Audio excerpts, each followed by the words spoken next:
አንድ ጊዜ ከትንሹ ልጄ ጋር የገጠመኝ ነገር አለ። ልጄም አባዬ ኳስ ግዛልኝ፣ ኳስ እፈልጋለሁ እያለ ይጨቀጭቀኝ ነበር። በወቅቱም ከአንድ ጓደኛዬ ጋር በመኪና ውስጥ ነበር። በአንዲት ትንሽ መንደርም በኩል አለፈ። ከዚያም ወደዚያ ዞር ስል በዛች መንደር ውስጥ ኳስ ተንጠልጥሎ የሚሸጥበት ሱቅ ተመለከትኩኝ።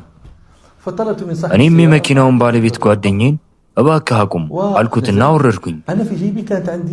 በኪሴም ውስጥ የነበረው ባለ 100 ድርሃም የብር ኖት ብቻ ነበር።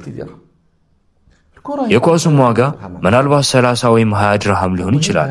ያም ሆነ ይህ ሄጄ ኳሱን ገዛው። በዚያው ቅጽበት ምጽዋት የሚለምን አንድ ሰው አጠገቤ መጥቶ ቆመ። እኔም አላህ እንዲሰጠው የወሰነለትን ያህል ሰጠሁት። እሱም መንገዱን ቀጠለ። እኔም ወደ መኪናው ተመልሼ ኳሱን ለልጄ ሰጠሁት። ልጄ ግን አባዬ ይህች እኮ ትንሽ ኳስ ናት አለኝ።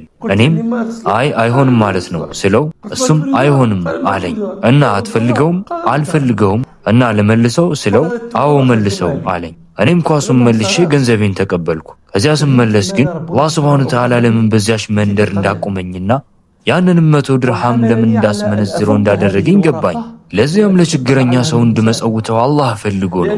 ምክንያቱም ያንን ብር ባልመነዝረውና ያ ሰው መጥቶ ቢጠይቀኝ ኑሮ አላህ ያግዘህ ብየው ነበር የምናልፈው። ያንን ሙሉ 100 ድርሃም አልሰጠውም ነበርና። ነገር ግን ለባሮቹ ሁሉ በቂ የሆነው ጌታችን ሱብሓነሁ ወተዓላ ያንን ብር እንድመነዝረውና ለሱ የተጻፈለትን ሲሳይ እንዲደርሰው አደረገ። አላህ ግን ኳስ ለልጄ እንዲገዛና ያንን ኳስ እንዲወስደውም አልወሰነልኝም። ለዛም ነው ኳሱን ትቼ የተመለስኩት።